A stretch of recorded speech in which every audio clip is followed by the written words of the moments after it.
Welcome to the Global Risk Podcast from Solace Global. This is your weekly global intelligence briefing, covering the key geopolitical and security developments shaping the world. In the Americas, we examine a high-risk U.S. operation that resulted in the capture of Venezuelan President Nicolás Maduro, an event that marks a major shift in Washington's approach to Venezuela. We also assess large-scale protests in Bolivia following the removal of fuel subsidies, where nationwide roadblocks and violent unrest are highly likely to continue. Across Europe, the Middle East and Africa, we look at the sabotage of power infrastructure in Berlin, the most robust security guarantees yet proposed for Ukraine. A major shift in the balance of power in Yemen following the defeat of UAE-backed forces, widespread anti-government protests across Iran, and the growing risk of unrest and internet blackouts ahead of Uganda's general election. And in Asia-Pacific, we cover the record number of Chinese cyberattacks targeting Taiwanese critical infrastructure, which present increasing risks for both government services and foreign businesses operating in Taiwan. Expert insight, clear analysis, and the context you need, all in one concise briefing. We begin in the Americas, where U.S. forces have conducted a high-risk operation in Caracas, resulting in the capture of Venezuelan President Nicolás Maduro. On January 3rd, U.S. forces launched Operation Absolute Resolve, a coordinated military and law enforcement mission to seize President Maduro and his wife in Caracas. U.S. Special Forces, supported by the Air Force, Navy, Marine Corps, and intelligence units, conducted a pre-dawn raid on the facility housing Maduro. The operation led to his capture and extraction. The raid was backed by more than 150 aircraft drawn from 20 bases, along with naval assets positioned across the Western Hemisphere. These were primarily used to suppress and overwhelm Venezuelan air defenses, radars, and communication systems, using both kinetic and non-kinetic effects to protect the low-altitude helicopter insertion and extraction.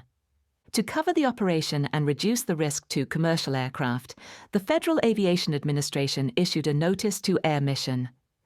This created short-term but widespread disruption to commercial air traffic across the Caribbean region. Approximately 75 host nation fatalities have been recorded, including members of the Venezuelan and Cuban security forces. No U.S. personnel were killed during the operation. President Donald Trump publicly declared the mission a success. He released images of Maduro aboard the USS Iwo Jima and stated that the U.S. would ensure stability in Venezuela during the transition by effectively running the country. Trump also claimed that Venezuela would hand over up to 50 million barrels of oil to the U.S. and suggested that U.S. oversight of Venezuela could last for years. President Maduro and his wife remain in custody in New York pending trial. Both have been indicted in the Southern District of New York on charges relating to narco-terrorism, cocaine importation, and the possession of machine guns and destructive devices. The operation has drawn international condemnation from U.S. allies and adversarial powers alike. Criticism has been particularly strong in Latin America, where several governments have described the action as a breach of Venezuelan sovereignty and international law. Now, our intelligence team's assessment. The capture of President Maduro likely marks the Trump administration's primary immediate objective in Venezuela. The operation was aimed at removing a sanctioned leader who was hostile to U.S. interests and who had allowed adversarial powers such as Russia, China, and Iran to expand their influence in Washington's near abroad. With this objective achieved, further U.S. military operations on a similar scale appear unlikely in the near term, unless a major escalation occurs. Such an escalation remains improbable, given the U.S.'s overwhelming force advantage and Venezuela's limited capacity to retaliate. However, the U.S. force posture in the region is expected to remain elevated for now. This is intended to deter external interference, enforce sanctions, interdict narcotics shipments, exert influence over Venezuela's oil reserves, and, crucially, apply pressure on acting President Delcy Rodriguez, who assumed power immediately following Maduro's capture. Rodriguez has publicly condemned the U.S. operation as a violation of Venezuelan sovereignty and international law. She has convened a National Defense Council meeting and demanded Maduro's release. Despite this, her government remains unstable and under significant pressure from the U.S. If Rodriguez concludes that Washington's primary interest now lies in securing preferential access to Venezuelan oil, rather than pursuing regime change or targeting illicit networks, her most likely next step is to appease the U.S. by meeting its demands on energy cooperation. That would involve opening Venezuelan oil production and exports to the U.S. in exchange for sanctions relief. Such a move would represent a major loss for China, which is the principal buyer of heavily discounted Venezuelan oil, and potentially a catastrophic one for Cuba, which has become structurally dependent on Venezuelan supplies. Within Venezuela, Maduro's removal will likely embolden calls for a democratic transition. However, if the new regime concludes that this is not Washington's genuine primary objective, it will probably focus on consolidating internal control. That would mean preserving existing Chavista power structures and suppressing dissent, while presenting cooperation with the U.S. as essential for Venezuela's political and economic stability. This approach is unlikely to produce any immediate or meaningful progress on domestic democratic reform, corruption, or the operation of illicit economies. Instead, it will likely heighten the risk of internal unrest, detention, and repression. Staying in the region, we move to Bolivia, where the removal of long-standing fuel subsidies has triggered nationwide protests, strikes, and roadblocks. Large-scale demonstrations have taken place across the country since December 18th, when President Rodrigo Paz issued Decree 5503, ending long-standing government fuel subsidies. The decree, condemned by the political opposition, major labor federations, and transport unions, has effectively doubled the price of petrol and diesel. Since December 19th, multiple protests have been organized, including nationwide strikes and blockades led by transport unions, causing major disruption. On December 22nd, the Central Obrera Boliviana and its affiliated unions formally announced an indefinite nationwide strike until President Paz repeals the decree.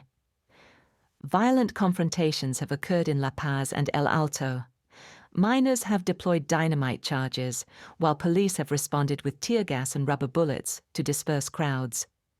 Security forces have also been sent to key transport corridors to clear roadblocks, resulting in several clashes. Now, our assessment. The nationwide unrest marks the first major test for newly inaugurated President Paz. His center-right Christian Democratic Party effectively secured control of the executive by default, following the fragmentation and electoral collapse of the movement towards socialism, which had dominated Bolivian politics for nearly 2 decades. Negotiations are underway, and the government has suggested it may adjust the decree. However, it continues to refuse a full repeal, arguing that the measure is necessary to address Bolivia's fiscal and economic problems. Unions, including the COB, have rejected any partial mitigation and are demanding the decree's complete abrogation. An immediate repeal would likely deal a significant blow to President Paz's authority, only weeks into his tenure. With negotiations stalling and the unrest already entering its 3rd week, the protests are likely to continue for several more weeks. The mobilizations are becoming more organized and increasingly disruptive, with growing participation from indigenous groups and additional transport unions. This raises the risk of large-scale roadblocks across multiple regions of Bolivia. On January 5th, the executive secretary of the COB announced that, following a national assembly, the country's largest union had decided to implement a nationwide roadblock if the decree is not repealed. The Evo Morales-led nationwide roadblocks in 2024, which lasted 17 days, caused fuel shortages, reduced exports, price increases, and widespread losses in productivity. The disruption was estimated to have cost around $2 billion. It prompted a mass deployment of police and military forces to reopen key transport corridors, leading to multiple violent clashes and fatalities on both sides. With the imposition of new roadblocks now increasingly likely, Bolivia faces an elevated risk of violent unrest and economic disruption until a substantive compromise is reached. Now turning to Europe, the Middle East and Africa, where sabotage of electricity infrastructure near Berlin has caused widespread power outages and highlighted vulnerabilities in critical infrastructure. On January 3rd, German authorities reported a fire at a cable bridge near the Lichterfelde power plant in southwest Berlin. The fire damaged key power infrastructure and caused severe outages affecting more than 45,000 households and 2,200 businesses across 4 districts of the capital. Some households remained without power until January 8th. On January 4th, the fire was claimed as an act of sabotage by Vulkangruppe, a far-left activist group that had also claimed responsibility for the arson attack in March 2024 that temporarily shut down the Tesla gigafactory near Berlin, causing an estimated $1 billion in damages. Now, our team's assessment. In Europe and North America, critical infrastructure, the infrastructure essential to the basic functioning of government and the economy, is increasingly being targeted by both state and non-state actors. Physical attacks on such infrastructure are often inexpensive and require little technical expertise. They also carry relatively low risk for the perpetrators while offering high potential impact. Targets such as isolated power facilities are frequently unguarded, and authorities are rarely able to respond quickly enough to apprehend those responsible. As Vulkangruppe's actions demonstrate, these attacks can be highly disruptive and cause substantial economic damage while also amplifying the perpetrators' ideological messaging. Local and international observers have questioned the credibility of Vulkangruppe's claim, speculating that the attack may have been an example of hybrid warfare sponsored by a foreign state actor, possibly Russia, and attributed to a far-left group to polarize German politics. This would mirror earlier confirmed cases, including an incident in February 2025, when German authorities arrested 3 individuals who had allegedly been recruited by Russian intelligence to damage hundreds of vehicles across Baden-Württemberg, Berlin, Brandenburg, and Bavaria, and to leave pamphlets at the scenes claiming support for the Green Party. After speculation about Russian direction behind Vulkangruppe began to spread, the group issued another statement denying any such involvement and reasserting responsibility for the attack. From there, we look at Ukraine, where the Coalition of the Willing has outlined the most credible security guarantees yet, backed by US support. On January 6th, a summit of the Coalition of the Willing was held in Paris, attended by the leaders of Ukraine, France, and the UK, along with a US delegation that included Special Envoy Steve Witkoff and President Donald Trump's advisor and son-in-law, Jared Kushner. A signed coalition statement declared a readiness to deploy troops to Ukraine as part of the country's security guarantees once a ceasefire with Russia is in place. The statement also confirmed that member states will participate in a proposed US-led ceasefire monitoring and verification mechanism, alongside other security guarantees, including binding commitments to defend Ukraine against Russia. UK Prime Minister Keir Starmer stated that, following a ceasefire, the UK and France will establish military hubs across Ukraine. Though on January 7th, he stressed that any British deployment would require a parliamentary vote. French President Emmanuel Macron said that several thousand French soldiers could be deployed. For the first time, the US delegation appeared to publicly support the potential deployment of an Anglo-French force to Ukraine, alongside the wider security guarantees outlined. Witkoff stated that President Trump strongly stands behind security protocols, which are intended both to deter attacks in Ukraine and, should any occur, to provide for its defense. Now, our intelligence assessment. Security guarantees for Ukraine remain a fundamental objective for Kyiv. There is almost certainly a high risk that Russia would attempt another invasion in the future, following any hypothetical peace deal that would likely involve concessions such as Ukraine withdrawing from the remaining unoccupied areas of Donbass. Robust and credible guarantees are therefore almost certainly the most important factor that could persuade President Volodymyr Zelensky's government to contemplate such concessions, including a withdrawal from Donbass. During the war and subsequent negotiations, several potential security guarantees for Ukraine have been put forward. Until now, however, the deployment of troops from NATO members had been ruled out, and many alternative proposals were not considered credible by Kyiv. Given the failures of the 1994 Budapest Memorandum, which offered security assurances in exchange for Ukraine relinquishing its nuclear arsenal, assurances that proved worthless in both 2014 and 2022, Kyiv has insisted on far more ironclad commitments. The guarantees proposed by the Coalition of the Willing after the Paris summit are almost certainly the most robust and credible to date, with US support proving particularly crucial. The proposed guarantees will not involve US boots on the ground, which is almost certainly a political priority for President Trump.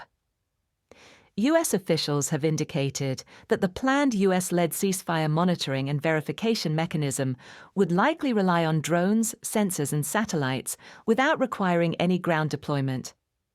On January 4th, President Trump responded to a question about the alleged late December Ukrainian drone attack on Russian President Vladimir Putin's residence by saying, "We don't believe that happened now that we've been able to check." This is highly likely a sign that the Trump administration is again warming towards Kyiv, with the allegations of the drone attack almost certainly being used by the Kremlin to disrupt progress in negotiations between the US and Ukraine. Fundamentally, it is highly unlikely that the Kremlin will accept the deployment of NATO member peacekeepers to Ukraine, given its repeated insistence on addressing the root causes of the conflict, which has partly referred to NATO's expansion towards Russia's borders. The presence of NATO member forces in Ukraine is highly likely to be a red line for Moscow. This underscores a core contradiction: Kyiv's need for credible security guarantees in order to preserve its sovereignty, and Moscow's maximalist ambition to resolve what it perceives as the underlying causes of the conflict. That contradiction makes a near-term peace deal unlikely. As negotiations continue in ways favorable to Ukraine, Russian forces will likely continue to exert maximum military pressure, particularly through aerial strikes. The threat of strikes against Ukrainian cities typically increases during and after major diplomatic meetings. Staying in the region, in Yemen, Saudi-backed forces have launched a counter-offensive that has defeated UAE-backed secessionist groups, significantly shifting the balance of power. On January 2nd, the Saudi-backed National Shield Forces, led by Hadramaut Governor Salem al-Khanbashi, launched a counter-offensive against the secessionist Southern Transition Council. The operation succeeded in retaking the territory captured by the STC in late 2025. It was carried out with air support from the Royal Saudi Air Force, which notably struck a shipment of military hardware from the UAE in Mukalla. At least 80 STC fighters were reportedly killed, and footage showed the flag of South Yemen being lowered in Mukalla. Rashad al-Alimi, head of Yemen's Presidential Leadership Council, declared a 90-day state of emergency, stating it was necessary to confront both the Houthis and the internal strife led by mutinous military elements that received orders from the UAE. Coinciding with the launch of the counter-offensive, the STC published a constitution for an independent state of South Arabia. On January 3rd, Saudi Arabia backed a call from the head of the PLC for participation in a forum to formulate a comprehensive vision for fair solutions to the Southern cause. However, on January 7th, STC President Idris al-Zubaydi fled to an unknown location after failing to board a plane to Riyadh for talks. The PLC subsequently dismissed al-Zubaydi from his council position and charged him with treason. The STC reportedly withdrew from its symbolic capital, Aden, as ground forces aligned with the internationally recognized government seized the presidential palace. There were also multiple indications of a UAE withdrawal from Socotra. By January 8th, reports claimed that al-Zubaydi had left Aden aboard a boat bound for Somaliland, where he was met by Emirati officers and placed on a plane that likely departed for Abu Dhabi. Now our intelligence team's assessment. It is almost certain that the recent developments have sharply increased tensions between Saudi Arabia and the UAE, and that the UAE has effectively backed down and lost its influence in Yemen. The highly likely Emirati withdrawal from Socotra, following a decision by the Saudi-backed internationally recognized government to halt maritime and airline traffic from the UAE to the island, evidenced by the removal of the UAE flag from the local authority and the closure of Emirati-linked business activities, could signal an end to the significant resources and effort the UAE has invested in establishing a presence in the Gulf of Aden through STC-controlled territories. In Yemen as a whole, the UAE has likely lost in 8 days what it took 8 years to build.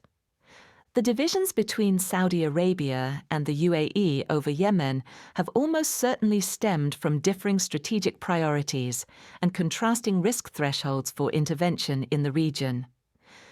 The Saudi-led coalition's involvement in the Yemeni civil war imposed substantial reputational and economic costs on Saudi Arabia, and it is highly likely that Riyadh is reluctant to become embroiled again in major conflict with the Houthis.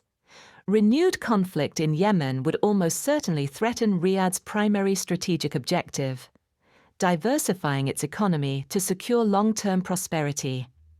Saudi Arabia is therefore pursuing a broader strategy of regional de-escalation.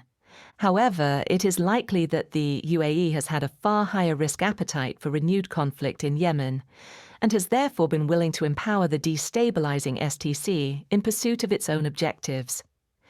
While the two states share many economic priorities, particularly maintaining the UAE as a safe harbor for business in the Middle East, Abu Dhabi is less exposed than neighboring Saudi Arabia to the consequences of instability in Yemen. The UAE has likely sought to pursue longer-term regional stability on its own terms through more assertive intervention, accepting short-term instability as the cost of confronting what it sees as the principal sources of disorder. The STC offensive in late 2025, which captured Hadramaut and Mara governorates, allowed the group to establish control over territory covering most of the pre-1990 unification state, the People's Democratic Republic of Yemen, or South Yemen.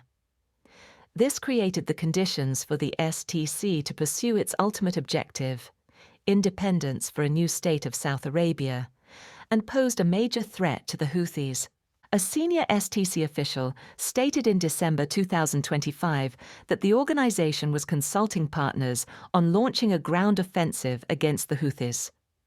Earlier, during the U.S. Operation Rough Rider campaign against the Houthis in March 2025, international media reported that UAE-backed Yemeni factions were planning an offensive with the support of private American security contractors.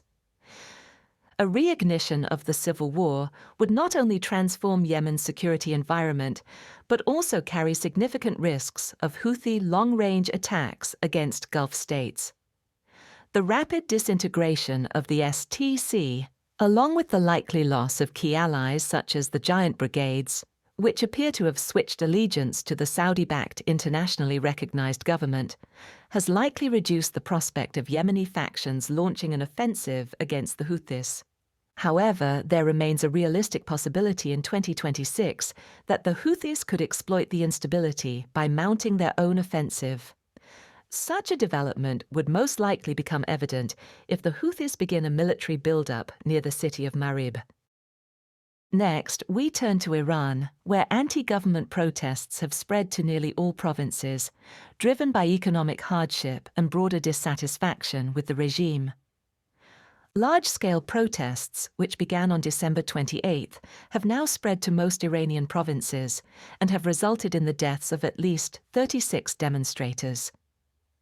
The unrest began in Tehran's Grand Bazaar, where merchants, traders, and bazaar workers gathered in response to the plunging value of the rial and rising inflation, both of which have severely eroded purchasing power. By early January, anti-government demonstrations had spread to multiple cities and provinces and had drawn participation from students, industrial workers, and a broader cross-section of Iranian society. The protests have increasingly shifted from economic grievances to more direct challenges to the country's leadership, with some demonstrators openly calling for regime change. The regime has deployed law enforcement, Basij militia, and Islamic Revolutionary Guard Corps units to break up gatherings, using rubber bullets, tear gas, and, in several instances, live ammunition to disperse crowds. Now our assessment. While the current wave of protests has not yet reached the scale of the major uprisings in 2019 and 2022, there is a realistic possibility that it will continue to spread and surpass both.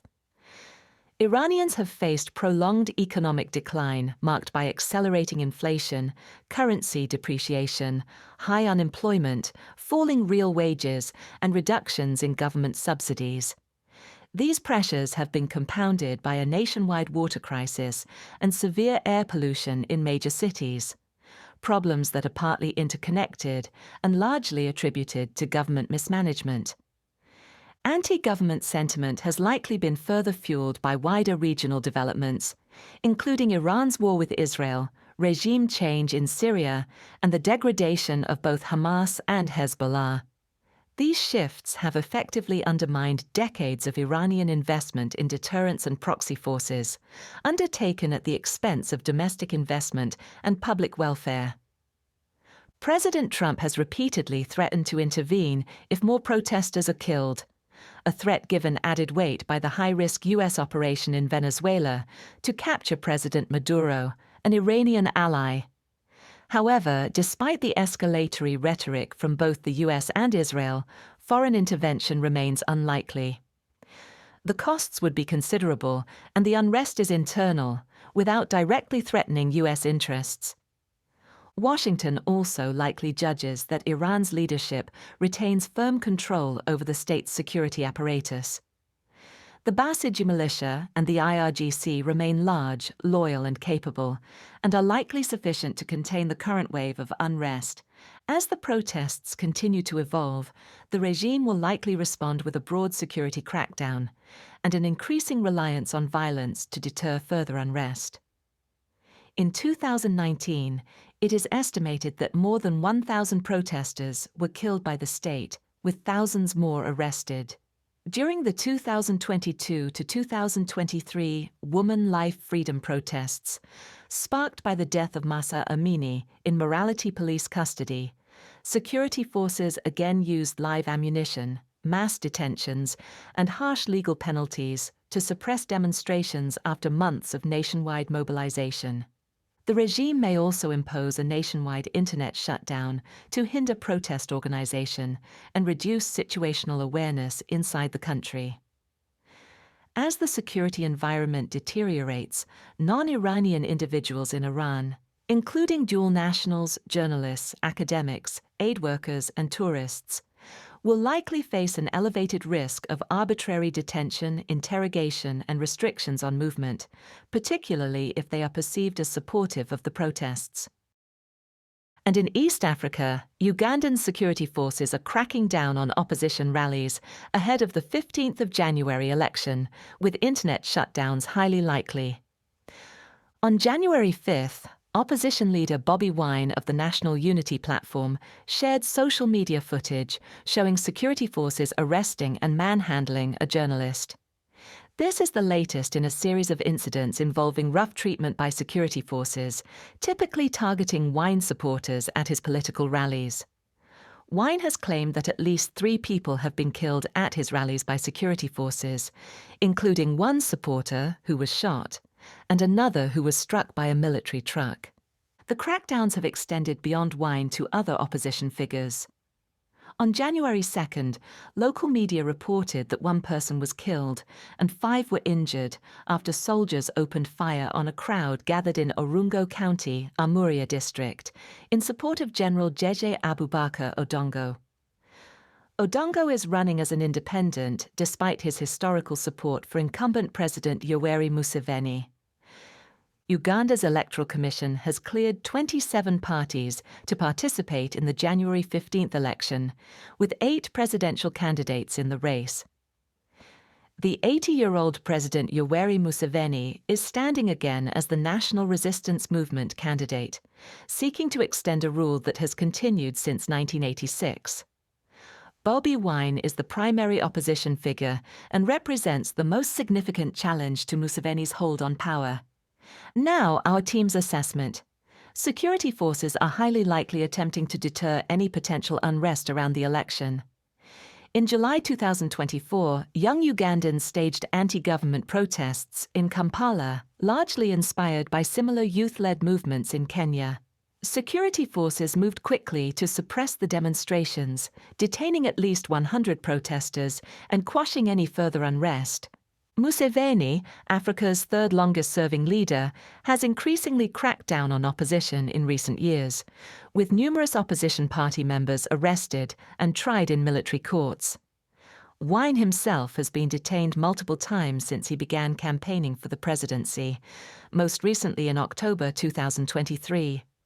A rising cost of living, driven by fuel and food prices, along with perceptions of government corruption, has generated significant frustration among young Ugandans. If the election is seen as unfree or unfair, or if security forces are widely viewed as using excessive and unwarranted force at rallies, there is a realistic possibility that widespread unrest could emerge. Security forces have a history of responding to protests with severe force and will highly likely act in a similar manner if unrest follows the election. While the July 2024 protests were quickly suppressed, there is a realistic possibility that more organized youth-led demonstrations, driven by support for Bobi Wine, could still erupt in defiance of the almost certain security crackdowns. Despite reassurances from the head of the Uganda Communications Commission that reports of potential internet blackouts were mere rumors, shutdowns are highly likely in the lead-up to the election. Given the reliance of young Africans on social media for mobilization, governments frequently resort to cutting internet access or blocking social media platforms to prevent civil unrest. Youth protests are typically sustained by real-time updates, viral content, and live-streamed evidence of police brutality. By cutting the internet, the government can disrupt protester coordination, prevent the documentation of security force abuses, isolate activists, and halt the spread of anti-government sentiment. During the 2021 election, when widespread protests erupted in Kampala, the internet was cut for 4 days. The government has already banned the sharing of live footage of protests, unlawful processions, and other violent incidents ahead of the election. Now shifting to Asia-Pacific, Taiwan has reported a record number of Chinese cyberattacks targeting critical infrastructure, increasing risks for both public services and foreign businesses. Annual reporting from Taiwan's National Security Bureau indicates that Chinese cyberattacks on Taiwan's key infrastructure rose by more than 6% in 2025, reaching an average of 2.63 million attacks per day. This represents the largest year-on-year increase since records began. Chinese operations primarily target energy and telecommunications infrastructure, along with hospitals, banking systems, and emergency services. Taiwanese authorities note that these attacks increasingly coincide with military exercises and periods of heightened political tension. Now, our intelligence assessment. Taiwan has accused China of incorporating cyber attacks into its wider hybrid warfare strategy, aimed at compromising crucial infrastructure and disrupting government and social functions, an allegation Beijing denies. The scale and frequency of the attacks likely indicate that the primary objective is to pressure the Taiwanese government and generate sustained disruption to undermine public confidence. However, the largely limited and non-decisive effects of the attacks suggest that the activity is more consistent with signaling, network mapping, vulnerability probing, and access preparation. Many of China's more destructive cyber capabilities are likely being held in reserve for potential use in a future invasion of Taiwan. While many of the Chinese operations have involved distributed denial-of-service attacks designed to disrupt services, man-in-the-middle attacks aimed at stealing sensitive or proprietary information have also proliferated. China has sought to become more self-reliant in technology and economic development, and is likely attempting to obtain intellectual property, credentials, and other data in support of this objective. Cyber attacks targeting Taiwan are highly likely to increase in 2026, with advanced technologies such as artificial intelligence and deepfakes used to enhance the frequency, sophistication, and effectiveness of these operations. For foreign businesses operating in Taiwan, there is almost certainly an elevated risk of networks and data being compromised, whether directly or incidentally, particularly where firms are connected to critical infrastructure or operate in sensitive or high-value sectors such as semiconductors or defense. That concludes this week's Global Intelligence Briefing. These updates are part of our Global Intelligence subscription, which includes weekly reports, in-depth briefings, and live Q&A sessions with our experts. To learn more, visit solisglobal.com. Thank you for listening.